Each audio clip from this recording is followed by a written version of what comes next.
Phrasal verb को आज हम लोग कंटिन्यू करेंगे और फ्रेज को समझेंगे कि एग्जैक्टली किस वर्ड के साथ में कौन सा प्रीपोजिशन यूज़ होने के बाद में क्या मीनिंग निकलता है, इन्हें सेंटेंस में कैसे यूज करते हैं।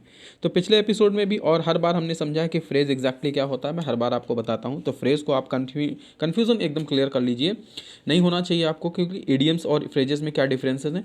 तो बेसिकली हम लोग केवल फ्रेज की बात करेंगे। तो फ्रेज क्या होता है, जब किसी भी वर्ब के साथ, वर्ब की first form, second form, third form, कोई भी फॉर्म है, वहाँ पे कंडीशन उसकी सेंटेंस के अकॉर्डिंग बदलती है।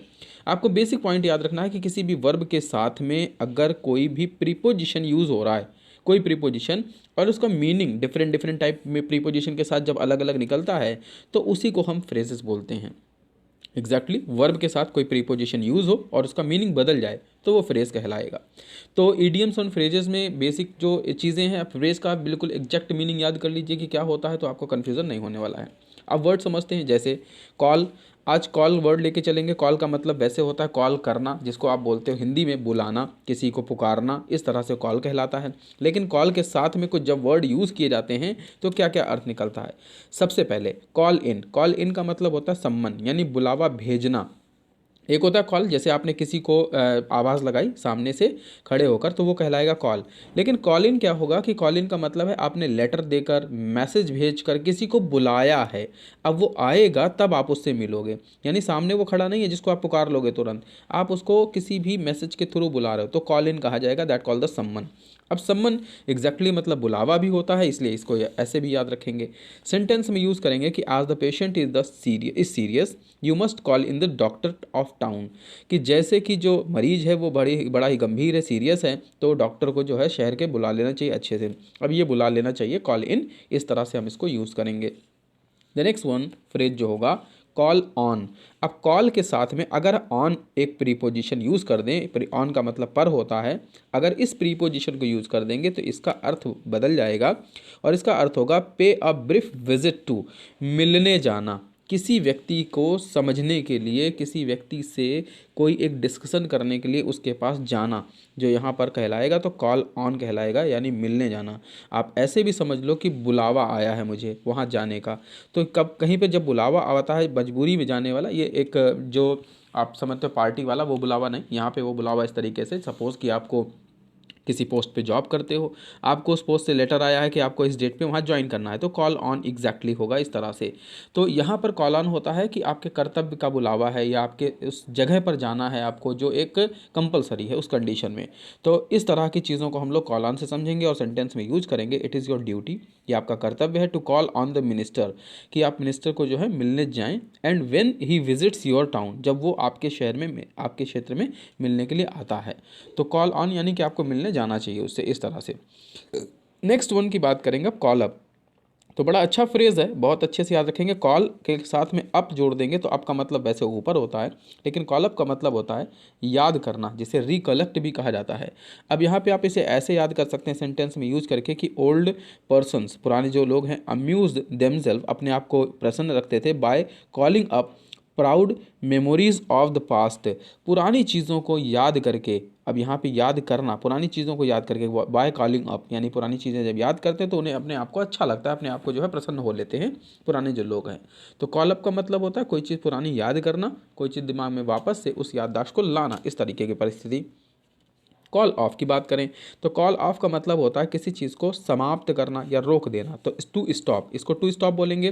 तो जैसे आप सेंटेंस में यूज़ करेंगे कि workers called off the strike on the intervention of the officer, कि ऑफिसर के हस्तक्षेप के बाद में जो भी वर्कर्स थे उन्होंने अपनी जो स्ट्राइक थी, जिसे आंदोलन कहते हैं या फिर धरना प्रदर्शन, वो कॉल्ड ऑफ यानी रोक दिया। तो इस तरह से आप इसके अर्थ को क्लियर करेंगे कि कैसे आपको कहाँ पर यूज़ करना है कॉल ऑफ को।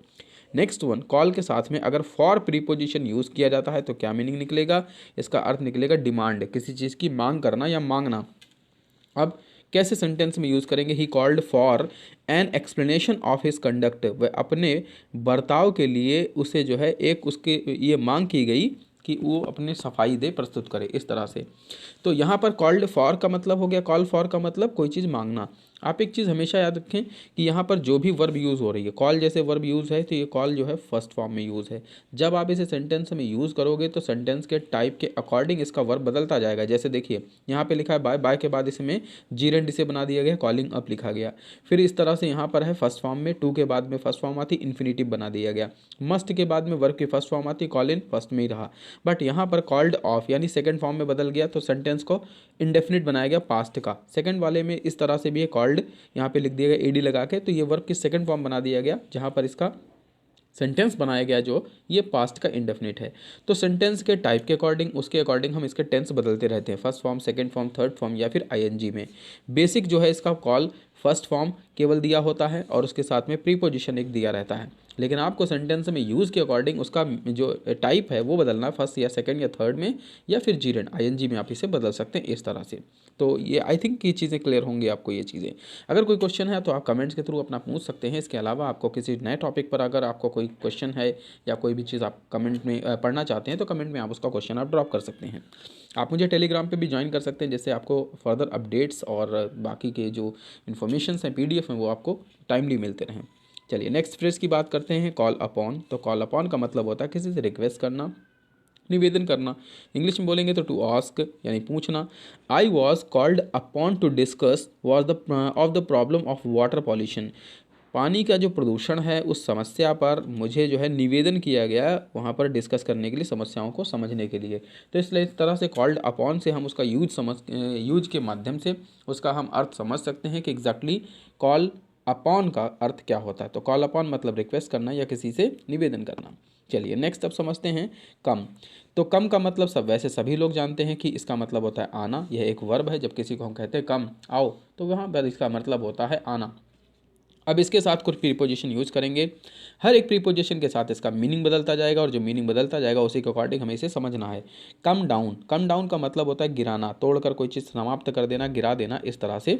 तो यहाँ पर सेंटेंस में यूज़ करेंगे in spite of all efforts by the government.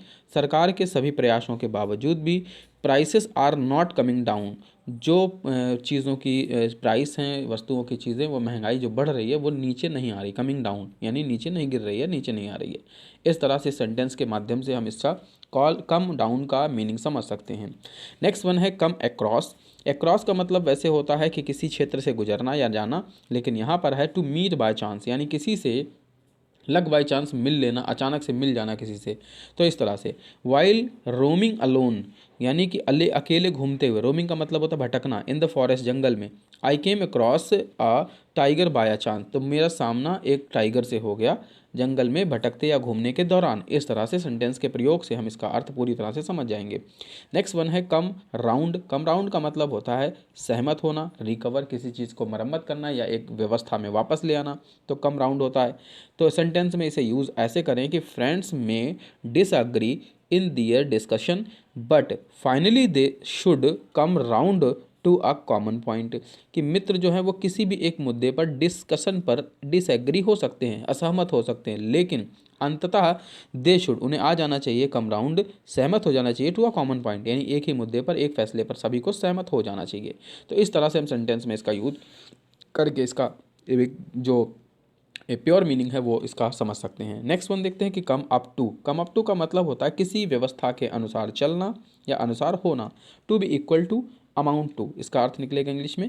And bye standing first, शुरुआत में मतलब खड़े होने पर, you have to come up to my expectation, तुम्हें मेरे उम्मीद के अनुसार होना पड़ेगा यदि तुम स्टैंडिंग बाय स्टैंडिंग फर्स्ट यानी शुरू में आना चाहते हो, खड़े होते हो तो इस तरह से। तो कम अप टू को भी हम उसी तरह से यूज़ करेंगे हर एक फ्रेज़ में। ये चीज़ आपको ध्यान रखनी है कि जो भी इसका फ्रेज़ का एक टाइप होता है वो फर्स्ट फॉर्म होता है। जब आप इसे सेंटेंस में यूज़ करोगे तो जीरेंड में, फर्स्ट फॉर्म में, सेकंड फॉर्म में या थर्ड फॉर्म में सेंटेंस के टाइप या टेंस के अकॉर्डिंग आप इसे यूज कर सकते हो। बाकी इसके बाद में जो प्रीपोजिशन यूज़ हो रहा है वो तो वैसे ही रहेगा, लेकिन जो प्योर इसका बेस वर्ड है यानी जैसे यहाँ पे कम लिखा जो वर्ब है उसके टाइप में परिवर्तन होते रहेंगे सेंटेंस के अकॉर्डिंग।